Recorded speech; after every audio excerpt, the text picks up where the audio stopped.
Shalom, my friends. Shalom, my enemies. This is your old pal, Rabbi Sol Solomon, founder and spiritual leader of Temple Sons of Bitches in Great Neck, New York. And I'm thrilled and delighted and excited to be chatting with someone else who I think might be Jewish. I'm not sure, but he's got a Jewish name. His name is David Kirschenbaum. He is a composer and a lyricist. Let me give you some background on this man. You know, getting a musical done in New York is harder than getting a rich man through the eye of heaven or something like that. But David Kirschenbaum has been building his legit credits show by show, including off-Broadway. They did the summer of '42, a show called Party Come Here, which was at the New York Musical Theater Festival, and now Vanities the Musical, which, by the way, won a San Francisco Theater Critics Circle Award in its first iteration back in 2006. It was also done in London a couple of years ago,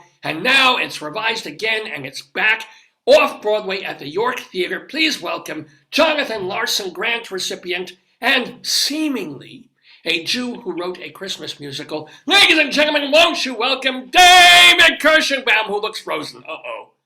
David, are you there? Uh-oh. Oy, Gewalt. It's 2023. It's Zoom. And we're still having issues. David, are you there? Can at least we get audio for you? Maybe, wait. Hello? Shalom. All right, David, maybe if you can hear me, yeah, log out. Logging again, like a vault. Anyway, I'm Rabbi Sol Solomon. Shalom. Spring is coming in just a couple of days. Do you have your matzahs yet? He froze and he's trying to log back in. What's the matter here? Yeah, we got Dave's wife is trying to help me there with my payas. You want your matzah? Yes! Bring my matzah to me now, please. Thank you. Spring is coming. Passover is just around the corner. Literally, I can see it. There's a corner there. I go around there and there's Moses and Pharaoh. So think of things renewing. Think of things that are going forward and springing and blossoming. Maybe this is time for you to do the same. We all feel so shriveled in our lives post-pandemic, right? We all feel like everything has been closed down on us. We can't go anywhere. We can't do anything. We have to wear masks. We have to this and this and this. Maybe this springtime, it's time, just obviously, to go out there and to be like,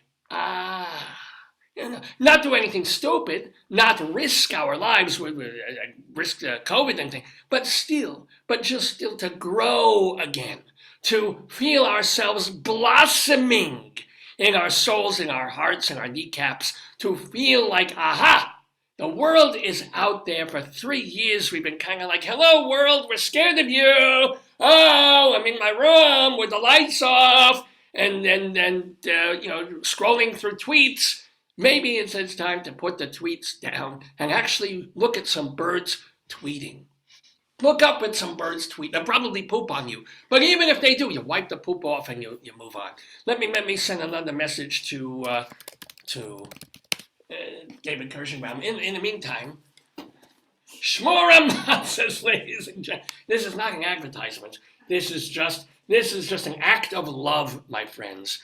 Get your matzahs and your Passover. Because what are you going to do? You're going to shop for everything 3 days before Passover. You're going to wait until there are long lines in the Passover store. No, unless it's stuff that will, of course, go uchi in and out of your fridge between now and the holiday. Stock up. You never know. You never know. Don't just get one box. Get 12 boxes of matzah. Because, let's say that you get a hole in your roof and it can't be patched up for a while. You insert some matzah properly and there it goes. All right, we're trying to admit David Kirschenbaum. I'm not going to give him another intro because I've already shot that load. Oh, shalom! Let's try this again. Unmute. Hello, are you there? Hi. Mazel tov. Your introduction was so enthusiastic that I think it knocked out my internet. Well, I'm going to try to be much more Oh no! I'm here. Oh, you're there. Oh, good, thank God. All right. I'm doing it on my iPad instead of my computer because I don't know what's going on with my internet. As Moses said to Aaron, "We're doing well already. We're doing okay with Pharaoh. Don't fuck with it. Let it Exactly. just don't touch it. Don't do it. Just leave it alone." All right. How are There you you? go. Shalom I'm to you. good. I'm Thank you. happy to be here. Good. We're very happy. Are you Jewish? You have a Jewish name. I am. I'm half Jewish. Which half? Well, listen to my name. Which half do you think? Uh, yeah, would be the daddy. My dad was bar mitzvahed. My mom was raised Christian Science. Oh. And yeah, it's an interesting pairing. And my dad's from Michigan. My mom's from upstate New York, Woodstock, New York. And she was the rebel. Her sister was a devout Christian Scientist who passed away last year at the age of 88, never having been to a doctor, never having taken any medication, never having taken an aspirin, and was an amazing woman. My mom came to New York and turned into a Woody Allen character. So that's how. But she will not go to a doctor for anything. Your mother. Oh no, please no. My mom's the biggest hypochondriac in the family, which is saying something. So what? I mean, as you said, thank God. The other woman, she lived to 88, never had. Yeah. Your mom has been healthy all this time. She has. Yes, but thanks to the aid of doctors and medicine. Yeah. No, wait. So she has been to your mother. Oh, my mom. Yeah. Oh, she will go to the doctor with her. Yes, by the time she graduated high school, she was no longer a practicing Christian Science. She still would read the Mary Baker Eddy's book of Christian Science and Health from now and then, when she would, because some of that's still in her DNA. So when she needed some comfort or had some worries, she would pick that book up again. But she is not neither of my parents actually are. We've all sort of, I think, identify as culturally Jewish, but my dad also hasn't been if he were on now, you're interviewing him and you asked him to recite his portion, from his book, I don't think he'd be able to do that. And the shame of it is my parents, I wanted to have something. My parents tried to enroll me in, I'm a native New Yorker, grew up here in the city. They tried to get me in, Jewish Hebrew Sunday school, and but they wouldn't have me because my mom wasn't Jewish. So they said, well, we'll just let him grow up, and let's let him decide what he wants when he grows up. And I'm still figuring out what I want, what kind of faith I want to be. I'm still figuring out what I want to do when I grow up. Do you have children of your own? Nope. So it doesn't really, it matters, but it doesn't matter so much. But no, but if I do, then that'll be a whole, kettle of fish that I got to figure out. So yeah. Very. So and let me ask you. So you're Jewish by injection because you live in New York. This is the whole thing. Yes. And the weird part is you write for off-Broadway musicals and regional theater musicals. You're in musical theater, and yet, and this disturbs me. You are heterosexual. Yes. I don't think it's allowed anymore. How do you ever feel like you don't fit in because you're a little too old school? No, not really. I mean, how did you've done your research clearly, which is impressive. Well, research is scrolling through your Facebook page, seeing a tree, which almost made me vomit, and then I saw there were the other things that you got, a lovely, beautiful wife, and you got, Thank you. Can I tell you something? It's still up. The tree is still up. And she said to me this morning, my wife said, "Don't let the camera show the tree." The only reason it's still up is because we've been just slammed. She works for Paramount, and they're in the middle of all kinds of exciting things that they're doing over there. She's a graphic designer for Paramount company, and then this production started. It was really January 4th that we found this Vanities, that we found the production was happening, and we just have not been home. Our poor dog is looks confused every time one of us walks through the door, because it's been so long since. So let me ask you: you are working with the man who originally, back in 1976, the man who wrote Vanities, the play, Jack Heifner. Yeah.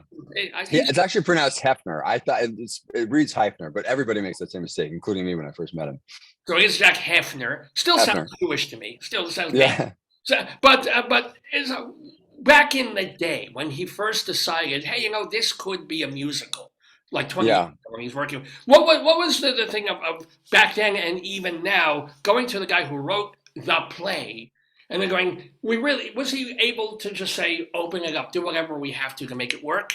Yeah, absolutely. And that was a concern of mine. Well, not quite, it was a question of mine. First of all, it wasn't really his idea. Other people had approached him over the years about turning it into a musical, including, I want to say, back in the 80s and stuff. I believe Cy Coleman, I think, and a couple, and for whatever reason, it never really was I never really felt it was the right fit. And he'd done some musicals himself, Jack. He wrote the book for Leader of the Pack, which was an Ellie Greenwich musical in the 80s. He worked on one of the versions of Smile, the musical based on the beauty pageant. He worked a little bit with on different things in development with Michael Bennett, with Bob Fosse. He knew all these people. Yeah, he's interviewed in that great Bob Fosse biography, the biography that The Sam hell, I Watson. should be interviewing him. Get out here, bring him in. Jesus. But yeah, no, he I'm sure he'd love to talk to you. He's had an amazing career. And someone else said around about 2004, 2005, said, I think Vanities would make a good musical. I think you should do it. I think you should meet Jack Heifner. And we did, and we hit it off. And I talked to him about the show. I said, well, let me write a couple of songs and see how it goes and see how we get on. And I wrote 3 songs just on spec, just to see if I could find my way into the characters, just to see if he would like it, and invited him back to my apartment to play them for him. And 2 of those 3 songs are still in the show, and one of them that's still in the show, he after I played it for him, he said, I looked up from the keyboard all nervous, and he was sitting at a chair near my piano and had tears in his eyes and said, I can't imagine the play ever not having that song in it, which is the kind of thing you obviously live to hear as a writer. Absolutely. And that song is still in the show, and we were just off to the races from there, and it's been a great collaboration ever since. But he has completely rethought the whole show from the ground up, not just in terms of making space for the songs, but all kinds of new structure devices and new jokes, and added a new scene that wasn't in the play, and he's still working. I mean, he changed a couple lines yesterday, I think.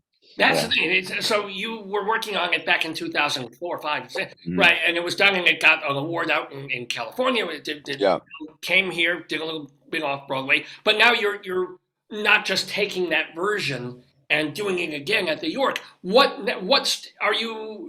is it being reworked again? Is it because times have changed, or you're looking back at it and say, oh, this would have worked better? What's being changed now?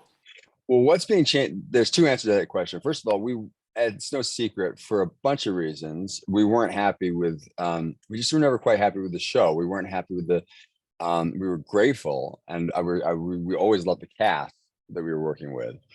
And maybe from that you can read between the lines to some of the other issues, but we just weren't happy with the productions that we got. There were personnel issues and producerial issues and personality issues, and in addition to the fact that we always thought we could write it better, so we did a production in Seattle in, I think, 2011. David Armstrong, the artistic director then of Fifth Avenue Theater in Seattle, directed and choreographed it, and that was where we first started to lock into what we wanted the show to be. He did a terrific job with it.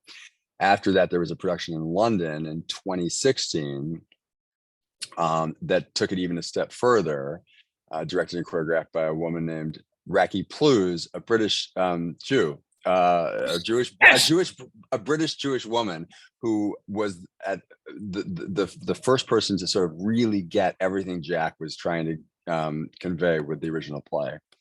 And we had hopes for something beyond that, and then the pandemic hit, and then Jack emailed me in, I think, March of 2020 and said, well, at least we always had. we'll always have London or something like that, thinking that maybe we would never get a chance to do it again, let alone New York. And then this production dropped in our lap, and we have an incredible director named Will Pomerantz who wanted to re-envision the show from the ground up. He's the associate artistic director at Bay Street in Sag Harbor on Long Island, and he's been doing all sorts of reimaginations of other musicals like Ragtime and Evita and stuff at Bucks County, out at Bay Street. He said, let's try to take this out of the let's try to do something that's more timeless and more relevant, and isn't just a quaint show about these three Texas cheerleaders in the 1970s. So he said, first of all, what happens if we take it out of Texas? And I wasn't sure how Jack would relate to that, because he grew up in Texas. It's inspired by people he grew up with. He immediately got on board with that. And we're not setting it in a specific place, but we wanted to not have it be married to that specific I get the idea. Reason the country. I mean, I just wonder if making it that amorphous, I mean, it can be timeless and still be set somewhere in Grover's Corners, New Hampshire. You don't have to make that USA. You can absolutely. No, we have an idea of where it's set, but the other thing that opened us up to, well, we also said let's do something that's a little bit less literal, a little bit more imaginative, a little bit less naturalistic and more representational. So that it's obviously still set in the period. There's still period references, and the music is still informed by. Well, they're high school cheerleaders. They're going to have periods. I mean, exactly. Well, there you go. Yeah, there you go. And but the other thing that enabled us to do was to say, well, let's think about the casting, because we never really to see if we could get a more diverse cast that represents sure. Yeah, it's really the way that, and Jack had seen the play done that way before. He'd seen it done with back in the 70s. It was done so much. It was the longest running play in off-Broadway history for a while. Longest running musical was always the Fantastics, but in the 70s, for 6 or 7 years that it ran, it was the longest running play. There was even a TV HBO thing of it with like Charlie's Angels was in it. Shelley Hack and Annette O'Toole and Meredith Baxter. Yeah. Oh, so, right. but he'd seen an all black production. He'd seen an all male production. He'd seen an all drag production. He'd seen everything back and but our producers and our teams that we worked with, because it was so literally set with literal sets and literal costumes and very specifically in Texas, I don't know that we ever even saw, let alone were given the opportunity to consider anyone who wasn't sort of who didn't fit in that sort of traditional Charlie's Angels mold.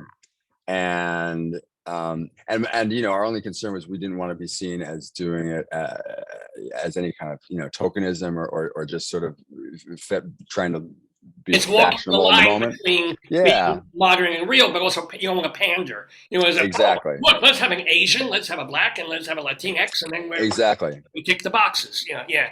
And also everyone brings so many different things to the table. We as a composer, you get excited about that too, because you have the opportunity for the songs to be sung by all kinds of different voices and be imagined in all kinds of new ways. And we saw so many amazing people for this production, for every role. And at the end of the day, it was hard to cast, but it was easy to cast because the three performers that we got, and we're so lucky to have them. They slot into each of their three roles perfectly. Our music director, who's half Asian herself, she turned to us at the end of the show, at the end of the audition. She said, "If nothing else, no one can say we cast this cynically. And no one can say we did this to be, for once. And this is the first time it's ever happened in my life. Every single one of them happened to be the best person who came in for that particular role. And it just so happens that that one's Black and one's white and one's Korean, and they're just incredible. Now, let me ask you, in course, early, you must have known early that you had some musical talent, and you were, were you a musical geek growing up, a musical theater geek, and did you take piano? I mean, what was the early background of David Kirschenbaum? Yeah, that's going back a ways. No, I know, well, a couple things. My parents were introduced by a Broadway composer named Larry Grossman, who wrote Minnie's Boys and Grind and Snoopy and Actually, I'm sorry, I have to stop you right there because you mentioned Minnie's Boys. And your first credit that I could really, your first major off-Broadway credit was you were in the pit, if you forgive that word, of the show where the producer of this program, Dave, and his wife went on their first date 25 years ago called The Coconuts. Coconuts? Are you serious? But at the American, they saw it at the American Jewish Theater. American Jewish Theater. You, I think, were at the American place where it already moved. But still, you were in the, because Minnie's Boys was about Groucho Marx and all the. Right, sure. Coconuts was their first, their big Broadway hit. So it all fits together. And I wanted to tell you that you probably were there on the first date. I probably would have been. Wow. Anyway, so funny. So Minnie's Boys. I'm sorry. Yes, continue. Yeah. So Larry was a frat brother of my dad's at Northwestern. His wife at the time was a friend of my mom's. They fixed my parents up. And they didn't hit it off, by the way, my mom and dad. They were like, what's the big deal? We thought this was going to be some match made in heaven.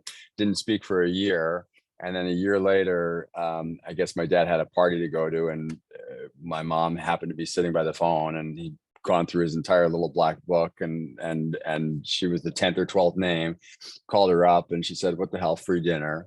And after not having hit it up the first time and not having spoken or seen each other for a year, they've been together ever since. But Larry drove me home from the hospital after I was born, and was a sort of a mentor figure when I was growing up, and I would go watch his shows and rehearsals and see readings. I was there at the cast album recordings for one of them, when they filmed the TV commercial for another. And somewhere in there too, one of my closest friends when I was in first grade was playing piano. And I guess I said to my parents, apparently, I want to be able to do that. I was jealous he could play and I couldn't. So I started taking piano lessons, and as I was getting more interested in theater, and as I was getting older, in school plays and stuff like that. And yeah, so that's how it all started. But started writing my own music when I was off at college at the University of Michigan. And then when I graduated, Larry Grossman, again, to whom I owe a lot, obviously, was just getting ready to go into production at the York Theater Company with a revisal of his 1982 musical, A Doll's Life. This would have been in 1994. Wasn't that Common and Green? I thought A Doll's Life was Common and Green. Yeah. It was. He wrote the music, and and Common and Green wrote the book and lyrics. So he said, how would you like to be the musical director? I said, I grew up seeing shows at the York. When I was a teenager, I went to school on the Upper West Side at Trinity. I take the bus across town this is when the York was up at the Church of the Heavenly Rest, and I'd get in the cancellation line to see revival of Company with David Carroll, or On the 20th Century with Jeff McCarthy, Marry Me a Little with Liz Calloway. It was one of those productions. Was the first time I met Stephen Sondheim. As a 14 or 15-year-old, went up to him with my program and asked him to sign it and everything. And because I'm going to stop you again, just because I saw on your Facebook that you have you have a signed album of Sunday in the Park with George that he signed and dedicated to. Yeah. Was there a story about that, or you just were on a line and you? No, I have a signed score too. One of them I got from him. One of them I got from as a Christmas present, as a holiday present from Larry Grossman, who obviously was also Jewish, but also married to a Gentile, and so they celebrated both, and would have like parties on Christmas Eve, and one year that was a present from him was a signed score for Sunday in the Park, and another year I got a signed album of Marilyn Roll Along. Yeah. So I didn't meet Mr. Sondheim very many times, but the first time was at the York, when I just went up as like a starstruck kid, and I would see Jim Morgan, who's now the artistic director of the York. I would see him, as I was picking up my tickets, I would see him like through the door putting the final touches on painting the set, and now he's designing the set for one of my shows. So it's such a trip.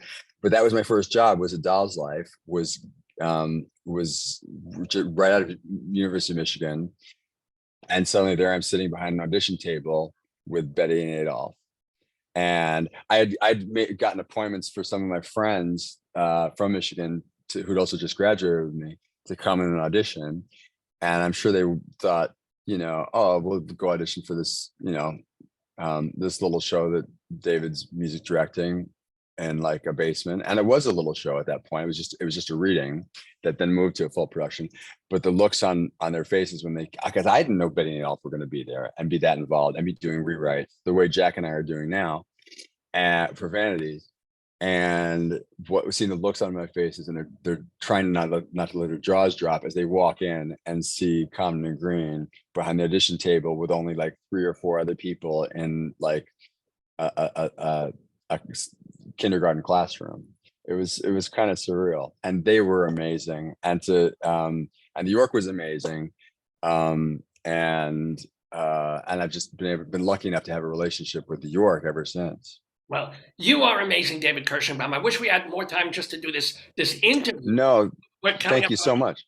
Don't go. You don't go away. I know okay, I have a thing, but you stay. I have to go because I'm late at synagogue already. But Dave Lefkowitz, the producer of this program, he's going to come in. He's going to do a happy little quiz with David Kirschenbaum, as well as some guests coming in, including playwright Richard Batir and beloved Vicky Quaddy out from Chicago. So don't you go away. Okay. But I will tell everybody, go get your tickets. Go see Vanities at the York Theater. Now, the York, because they had that flood 2 years ago, they're at St. Jean's still. It's running. A beautiful space. Oh, is it really? Oh, good. It's a beautiful theater. So the cast just moved in last night, so it really is going to be a beautiful production in a lovely auditorium. And it's just a great theater. So and as I said, the cast is amazing. You don't want to miss this cast. Don't miss it. It's from now through April 22nd, 150 East 76th Street. So near Lexington, you got to take that East Side subway up there. But it's yorktheatre.org for tickets. York, THEATRE.org to get tickets to Vanities at the York Theater. And to find out more, of course, about David Kirschenbaum, go to his website, which you kind of need to update because it's not really working. Yeah. I need some new photos too. Yeah. I need some new headshots. Pretty much, yeah. I had a photo on the thing on the Facebook, and then suddenly, oh, you're like me, no hair. So it happens. Anyway, don't go away. I'm going to play some Jew music, and then David will be here in about 30 seconds. Thank you very much. Thank you, David Kirschenbaum, and much success and broken legs. Break a leg for Vanities.